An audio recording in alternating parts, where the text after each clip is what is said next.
चलिए जी, एक बार फिर आप सभी का स्वागत है मेरी क्लास में, जिसमें हम मेंस आंसर राइटिंग की बात कर रहे हैं। कैसे आंसर्स लिखे जाते हैं, introduction, body, conclusion, road map ahead, क्या ये सारी चीजें हैं। और इसके साथ साथ सिर्फ आंसर राइटिंग ही सिखाना मेरा मकसद नहीं होता है। मेरा मकसद होता है मैं आपको इसमें कंटेंट प्रोवाइड करूं जो एग्जाम में आपको हेल्प करेगा। कंटेंट जो आपको एग्जाम में हेल्प करेगा। कैसे एग्जाम में हेल्प करेगा? एग्जाम में हेल्प करेगा कि ये वो टॉपिक हैं जो बार बार रिपीट हो रहे हैं प्रीवियस ईयर में। एंड अगर आप इस बार भी पेपर देखेंगे या पिछले साल का भी पेपर आप देखेंगे मेंस का, यू विल रियलाइज कि स्टैटिक के ऊपर भी क्वेश्चंस पूछे जाते हैं। एंड सिंस स्टैटिक के ऊपर क्वेश्चन पूछे जाते हैं, कौन सा स्टैटिक? वो वाला स्टैटिक जो प्रीवियस ईयर का पार्ट था। तो वो सारे टॉपिक्स मैंने आइडेंटिफाई किए हैं और उन टॉपिक्स को आपके पास, आपके समक्ष, आपके सामने मैं लेकर आ रहा हूं ताकि आप इजी फील करें, आपको दिक्कत ना आए और आप खुद भी क्या हो जाएं, सेल्फ सफिशिएंट हो जाएं। इस सेंस में कि कल को आपको भी तैयारी करनी पड़े खुद से, तो कैसे टॉपिक्स को उठाया जाता है, कैसे प्रिपेयर किया जाता है। लेकर मैं करंट अफेयर का भी आ सकता हूं question, but there is no guarantee कि वो करंट अफेयर आपके लिए इंपॉर्टेंट बनेगा एग्जाम में जाके, मतलब आएगा या नहीं आएगा, बिल्कुल भी गारंटी नहीं होती है। लेकिन इसकी क्या गारंटी है? नहीं, गारंटी तो इसकी भी नहीं है, बट एटलीस्ट अगर हम दोनों को कंपेयर करेंगे तो इसके ज्यादा चांसेस हैं। At least 40 to 50% of the chance इसका ज्यादा है कि ये एग्जाम में क्वेश्चन आपको ऐसे मिल सकते हैं जो कि पीवाईक्यू के बेस के ऊपर होते हैं। तो हम दोनों चीजें कर रहे हैं, आंसर राइटिंग लर्निंग प्लस साथ साथ कंटेंट प्रिपरेशन, मतलब topic preparation which is important for your exam. Anyways, तो question is with respect to the electoral reforms. बड़ी इंपॉर्टेंट चीज है इलेक्टोरल रिफॉर्म्स की जब हम बात करते हैं। इंपॉर्टेंट क्यों है? क्योंकि आज भी अगर आप देखेंगे तो क्रिमिनलाइजेशन ऑफ द पॉलिटिक्स आपको नजर आएगी। डेमोक्रेसी का कोई नामो निशान नहीं है। फंडिंग कहां से कैसे हो रही है कुछ नहीं पता है। मसल पावर पॉलिटिक्स में यूज होती है। इवन वोटिंग जो है इस सेंस में नहीं हो पाती है। वोटर टर्नआउट जो है वो कम रहती है, लोगों का इंटरेस्ट खत्म हो जाता है। एंड जो रिमोट एरियाज में लोग रह रहे हैं या फिर जो लाइक अपने शहर नहीं पहुंच पाते वोटिंग डालने के लिए, उनका वोट कराना भी एक बहुत बड़ा चैलेंज बन जाता है। सो यहां पर इलेक्टोरल रिफॉर्म्स के ऊपर क्वेश्चन आया, एक बार नहीं आया, बहुत बार आया। पर्टिकुलरली दिनेश गोस्वामी कमेटी के ऊपर तो बहुत क्वेश्चन आए। दिनेश गोस्वामी कमेटी के ऊपर क्वेश्चन ऐसे आए हैं कि आपको प्रीलिम्स में भी देखने को मिलते हैं, आपको मेंस में भी देखने को मिलते हैं। दिनेश गोस्वामी कमेटी किस कॉन्टेक्स्ट में थी? ये सीएपीएफ में क्वेश्चन पूछा गया था। And it is with respect to what? Electoral reforms. And mains में भी क्वेश्चन आया क्या? List the electoral reforms essential for Indian political system. Also mention recommendation of the Dinesh Goswami Committee. तो अभी हम क्या देखेंगे? अगेन कीवर्ड्स को आइडेंटिफाई करना। लिस्ट द अब लिस्ट करना है, लिखना है। List the what? Electoral reforms. Electoral reforms जो क्या है? एसेंशियल इंडियन पॉलिटिकल सिस्टम के लिए। तो दो कीवर्ड्स उठाए हमने यहां से, एक लिस्ट और दूसरा इलेक्टोरल रिफॉर्म्स। और क्या कह रहे हैं? ऑल्सो मेंशन क्या? रिकमेंडेशन। किसकी रिकमेंडेशन? दिनेश गोस्वामी की। This is our third keyword. तो इन तीन कीवर्ड्स के ऊपर हम क्वेश्चन लिखते जाएंगे। ओके, और हमें अच्छा देखो, इलेक्टोरल रिफॉर्म्स होते क्या है, डेमोक्रेसी के लिए क्यों इंपॉर्टेंट है, कौन सी कंट्री में कैसा चल रहा है, ये सारी चीजें हमें समझ आ गई यहां तक। ओके, लेकिन रिकमेंडेशन पूछी जा रही है दिनेश गोस्वामी की, तो दिनेश गोस्वामी कमेटी की अब रिकमेंडेशंस लिख देंगे, तो एक कंक्लूजन बढ़िया से लिख देंगे। आंसर अच्छा नहीं है। आप खुद दिमाग लगाइए, आपको क्या करना पड़ेगा। इलेक्टोरल रिफॉर्म्स जो है वो क्यों जरूरी है एक डेमोक्रेसी के लिए, आप यहां से शुरू करेंगे। आप जो सक्सेसफुल डेमोक्रेसीज हैं और भी, उनका एग्जाम्पल से शुरू कर सकते हैं कि कैसे उन्होंने अपनी डेमोक्रेसी को सक्सेसफुल करवाया, बनाया, और कैसे इलेक्टोरल रिफॉर्म्स हैं, they are always very much important when it comes to progress of the democracy. Okay, अभी मैंने पूरा कंटेंट नहीं दिया आपको, सिर्फ इंट्रोडक्शन अभी बात करते हैं। Then next also mention recommendation of the Dinesh Goswami. लेकिन खाली ये लिख देंगे तो मार्क्स नहीं मिलेंगे। आपको क्या लिखना है? यस, दिनेश गोस्वामी तो लिखना ही लिखना है, इसके बिना कुछ नहीं होगा। ओके, लेकिन आई मीन एग्जांपल दो आपको, एक बड़ा देसी सा example. It is just that के कढ़ाई पनीर में पनीर तो चाहिए, बट उसके साथ साथ थोड़ी कैप्सिकम भी मिल जाए तो ज्यादा बेटर होता है कि आपकी जो डिश है वो ज्यादा बढ़िया लगती है। ओके, खाली ऐसे तो फिर कढ़ाई पनीर में खाली कढ़ाई में डाल के पनीर थोड़ी दे दिया जाता है। It consist of tomatoes also and masalas also and sometimes capsicum also and etcetera. तो ये दिनेश गोस्वामी आपका पनीर है, ओके, जो जाना ही जाना चाहिए आपकी डिश में। लेकिन इसके साथ साथ और क्या चीज चाहिए? और कितनी कमेटी थी जो इलेक्टोरल रिफॉर्म्स के रिगार्डिंग एस्टैब्लिश हुई थी? सुप्रीम कोर्ट की judgement with respect to electoral reforms क्या है? गवर्नमेंट ऑफ इंडिया ने क्या एक्शन लिए, कोई इलेक्टोरल रिफॉर्म्स के रिगार्डिंग एक्शन लिए गए या नहीं लिए गए, वो भी आप इसमें ऐड कर सकते हैं। ये लिख लीजिए बातें जो आपको काम आएंगी।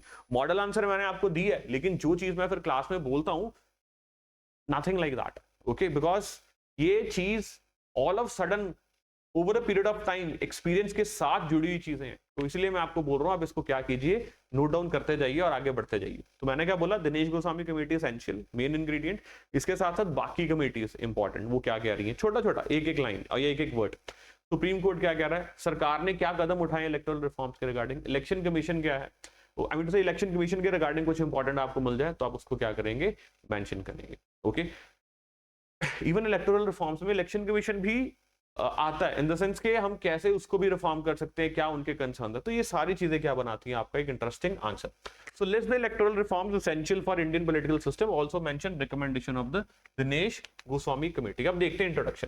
तो strong electoral system is the backbone of the democracy. जैसे मैंने आपको बताया, स्ट्रॉन्ग इलेक्टोरल सिस्टम क्या है, it's a backbone of a democracy. और इंडिया में elections are held regularly, but issues like money power, muscle power, criminalization of the politics and low voter participation have weakened the public interest. तो मैंने क्या बोला, strong electoral system जो है it's a backbone of a democracy. India में election जो है they are held regularly, but issues like what, money power, muscle power, criminalisation and low voter participation have weakened the public interest. तो ये सारी जो electoral reforms हैं हमने introduction में क्या कर दी है, मेंशन कर दी है। अब इसी के ऊपर आगे चलते जाएंगे। Electoral reforms are essential to ensure free, fair and transparent election. तो ये आप लाइन इग्नोर भी कर सकते हैं if you feel like, okay. अब एसेंशियल रिफॉर्म्स क्या है, number 1 decriminalisation of the politics. तो बैन कीजिए candidates with serious criminal charges from contesting elections, fast track courts for election related offences जितने भी हों।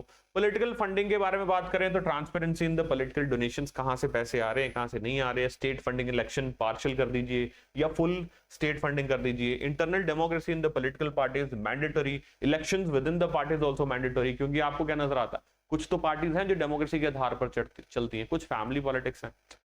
आई मीन टू से जैसे आप देखते हैं कांग्रेस पार्टी, शिरोमणि अकाली दल पार्टी, बहुत सारी आपको ऐसी भी और पॉलिटिकल पार्टीज देखने को मिलती हैं। Internal democracy in political parties, internal democracy in political parties which is missing, जिसके बारे में अभी हमने बात की। Electoral roll purification, use of Aadhaar to clean voter list, prevent bogus voting and duplication, जो अक्सर आपको देखने को मिलता है बूथ स्टेशन पर कैसे लड़ाइयां होती है। तो आंसर बड़ा जर्नल है, कोई बहुत स्पेसिफिक नहीं है। इसको स्पेसिफिक कैसे बनाया जाता है, बाकी कमिटीज का नाम मेंशन करके, अगर पार्लियामेंट ने कुछ स्टेप लिया उसको मेंशन करके, सुप्रीम कोर्ट की जजमेंट है with respect to any of the elections तो उसको आप मेंशन कर सकते हैं। Then simultaneous elections, conduct Lok Sabha and state assembly elections together to reduce cost and time. Simultaneous election तो डिबेट में भी बहुत था इस बार।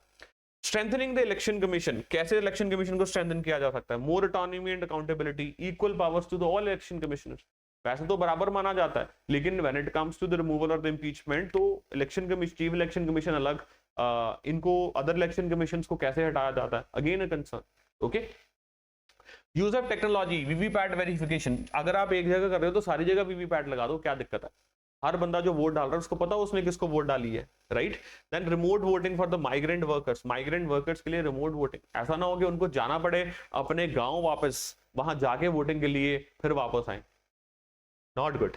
तो voter awareness and participation, media education campaign, school से ही शुरू हो जानी चाहिए चीजें। तो बेसिक चीजें चल रही हैं। यहाँ पर आपको इसको बेटर कैसे बना सकते थे, जैसे दिनेश गोस्वामी की रिकमेंडेशंस यहाँ सारी मेंशन की गई हैं, जो है सेम ही है। Criminalisation of the politics, disqualification of the candidates, political funding, ban on corporate donations. अब आपको क्या करना है, मैंने आपको कुछ बेसिक बताई हैं चीजें जो क्रिमिनलाइजेशन से रिलेटेड है या फिर इलेक्टोरल रिफॉर्म से रिलेटेड है। आपको क्या करना है, अपना अगर वर्ड लिमिट के अंदर रखना है तो दिनेश गोस्वामी कमेटी के साथ साथ उन चीजों को क्या कर सकते हैं, आप एक्सप्लेन कर सकते हैं अलग अलग पैराग्राफ्स में।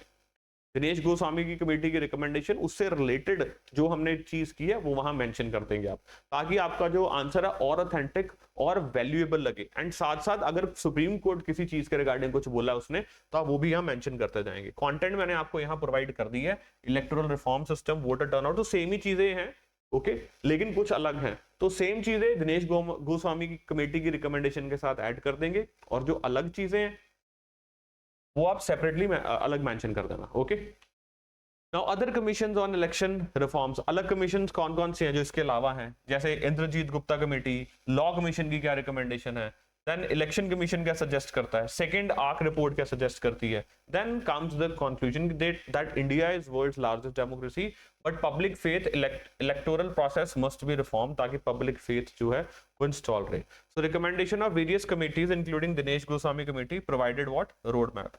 It is not the political will and public pressure that must push these reforms ahead. So common conclusion, लेकिन वैल्यू एड कैसी गई इस बेसिक आंसर में भी हमने इंक्लूड करके सुप्रीम कोर्ट की जजमेंट, इंक्लूड करके other election commissions and include करके कोई पार्लियामेंट का step, and yes Dinesh Goswami की क्या रिकमेंडेशन है, and beautiful introduction with strong forward moving optimistic conclusion. I hope it is clear. तो इफ यू फील लाइक कि अभी भी गैप्स हैं, आप नहीं समझ पा रहे चीजों को, आपको बहुत आगे बढ़ने की जरूरत है, तो आप इन नंबर्स पे कॉल करके free of cost session schedule कर सकते हैं. Thank you very much.